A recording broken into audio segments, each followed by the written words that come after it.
La forte explosion démographique qu'a connue Libreville au cours des 20 dernières années a conduit les populations à une quête d'espace.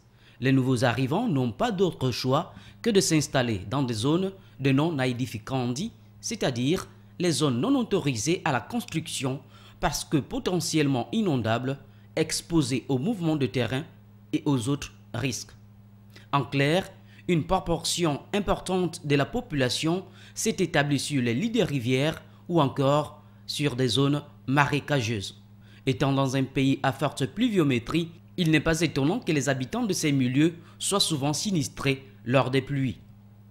De même, certains bassins de recueillement naturel sont remblayés, protégés par des murs de soutènement en béton armé. Là aussi, lorsque arrivent les pluies, les zones n'ayant plus de zones de stockage naturel, elles cherchent un autre bassin, ce qui explique la création de nouvelles zones d'inondation. Moralité, création de nombreux lacs et mares en pleine chaussée. Cela a non seulement pour conséquence de détruire progressivement les routes, mais occasionne aussi d'énormes embouteillages.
Involontairement ou de manière tout à fait consciente, nous sommes nombreux à jeter de petites ordures, sachets d'aliments conditionnés artisanalement par les commerçantes, emballages plastiques en bouteilles, etc.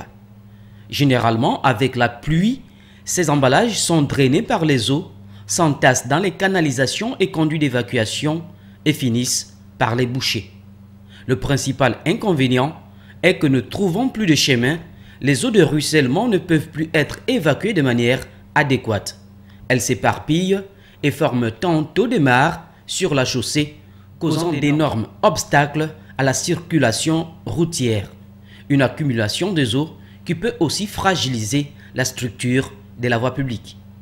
Il appartient donc à chaque citadin de faire des efforts de ne plus jeter les ordures n'importe où, n'importe comment, à travers la ville. Polluer la cité coûte cher aux contribuables que nous sommes.